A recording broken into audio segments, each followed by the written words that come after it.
Yo, what's up, everybody?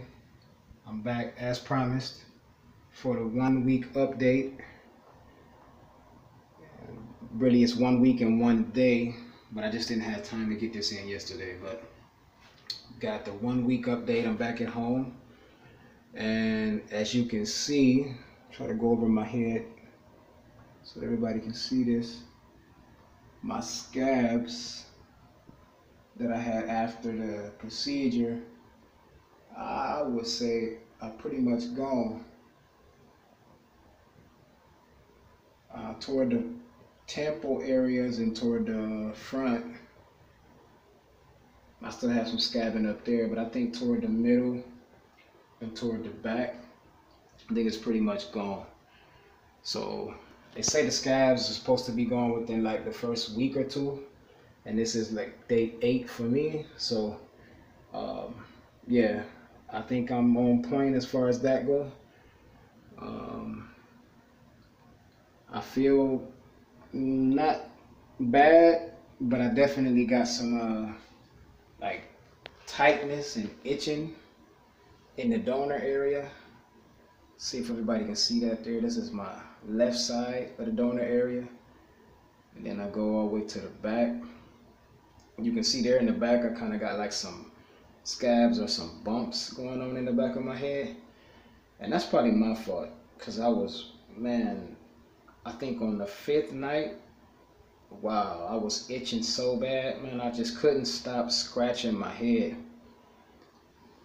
I ended up getting some Jamaican castor oil to hydrate my head back there and to stop the itching, and it works, man. It really works. Still itching. It's not like it gets rid of it 100%, but it definitely helps. It definitely works. And plus, you know, it's just, castor oil is just good for your hair anyway, for you to keep your hair, you know, hydrated, and for you to feed your hair. That's probably something I even keep using anyway once my donor area heals up and I go through this transplant process, and even when I finish this process. But that's what my donor area is looking like right now. See, I got kind of like this weird outline of hair on my head, got the patches in my hair. That's just how they leave you at Ashley Tarkin when they're getting ready to operate on you. I guess they just leave that like that so they can kind of guide themselves and know where to take your donor hairs from. But yeah, that's just how I'm feeling in the donor area. Real itchy, kind of tight still. But like I said, it's still early. I'm only a weekend. But the other hairs seem to be, I don't know if you was able to see that when I went over my head showing the scabs, but I got like little hairs trying to pop in there. And those little implanted hairs. But from what I understand, at about the 3-week to 1 month mark, that's all gonna fall out. So you can definitely look at my head and see where I had my work done. You can see the temples, you can see the lineup, and you can see the top of my head. But like I said, in probably about 3 weeks, that's all supposed to fall out. That's when the shock loss kicks in, and then the actual growth process starts. So I'm gonna pretty much just go back to square one up there. I'm gonna be bald up there, and that's cool because I want to come back and make a video at that point so that everybody can see what my head looks like.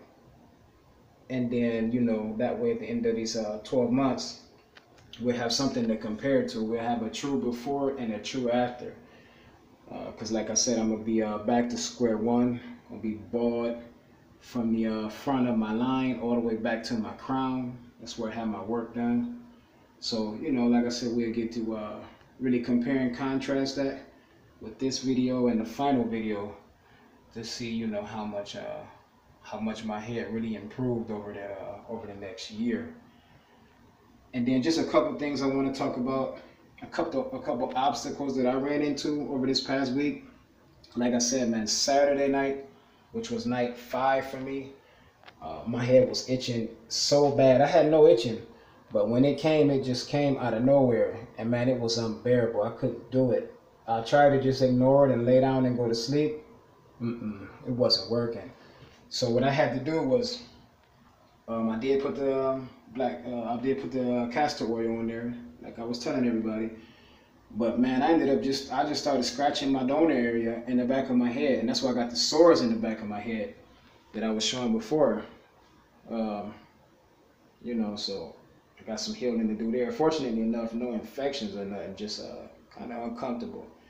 And then around my temples and around the front lineup of my head, man, it was itching so bad. I ended up scratching that too. Scratched it so much and so hard that I even scratched off some scabs. I wouldn't recommend that, um, but I don't think I damaged nothing. I don't think I ruined any grafts or anything. From what I understand, if a graft comes out of your head, you'll know it because you have bleeding in that spot. And I didn't see like any blood, but still, I don't recommend that. I was just, I guess, in a desperate situation, man. I didn't know how to take it, so I just started itching and scratching all over my head. But I wouldn't recommend that. So don't fall into that trap. Just be proactive and get you some black castor oil or coconut oil or some kind of spray that'll hydrate your head from jump. The back and the sides at least. I don't know about the top putting it on there, if that would ruin anything. Or I should say the recipient area. For me, the recipient area was the top.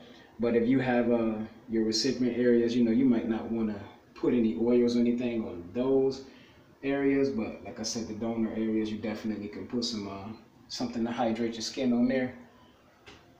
And then another obstacle that I ran into, and I just simply forgot. At Ashley Tarkin, they did tell us after washing our hair that we should kind of rinse our hair with like a cup. I guess that's to kind of keep the water pressure off of the recipient area. Maybe you don't want to, mess up any hair transplant grafts with like high water pressure or, something like that. But I just forgot, man. Just out of habit, I was in the shower again on my 5th night, and I stuck my head under the shower head. Water pressure in my house is kind of high, and I probably was under there for about 10 to 15 seconds, and I just remembered that I shouldn't be doing that. They never said that at Ashley Tarkin. Like, they never said don't get under your shower head, but they did say rinse it with a cup. But I just figured I wasn't doing the right thing, got my hair from out under there, and I actually wrote them and asked them about that. I explained to them that I had just made a mistake, forgot, had my head under the water, sent them pictures of what my head was looking like at that time. He looked at it, he wrote me back and said that he didn't think, I had ruined anything. He said I shouldn't get back under the shower head. You shouldn't do that for the first 30 days. Again, they didn't tell us that, not, in that way, but just so anybody in the future knows, the first month, you're not supposed to get under your shower head. You're supposed to only rinse your head off with a cup of water. But yeah, he said he didn't think anything was ruined as far as my head went. Again, there was no bleeding in any spots on my head, so probably no grafts came out.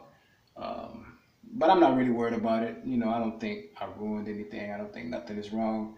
Like I said, I just wanted to that's what the point of my videos is to inform people coming behind me, so that they don't fall into some of the same traps, that I might fall into along this journey. And of course, to answer anybody's questions or try to help resolve doubts that anybody may have, since I'm going through this process, the same way that the people who came before me, were answering my questions and resolving my doubts. So that's the point of all this. Like I said, to give the update on how I'm doing, but to also, just kind of speak on what I'm going through, and again, just be here for you, anybody that might have questions or doubts. So thanks for tuning in again. Like I said, I'll be back. This is the 1 week mark for me. I'll probably come back in 3 weeks at the 1 month mark, and I'm doing that on purpose. I just want everybody to see how bad my head is going to be looking on that day. Everything's supposed to fall out then, be back to square one, and I want that video so that we can see, really where I stand. And then in 12 months, we'll have something to compare to, kind of a true before and a true after as far as the progress on the hair transplant. So again, any questions, any comments, hit me up in the comments section. I'll try to get back to you as soon as possible to be there for you, resolve any doubts that you may have. Again, thanks for tuning in. Thanks for rocking with me through this journey. I appreciate y'all. Peace.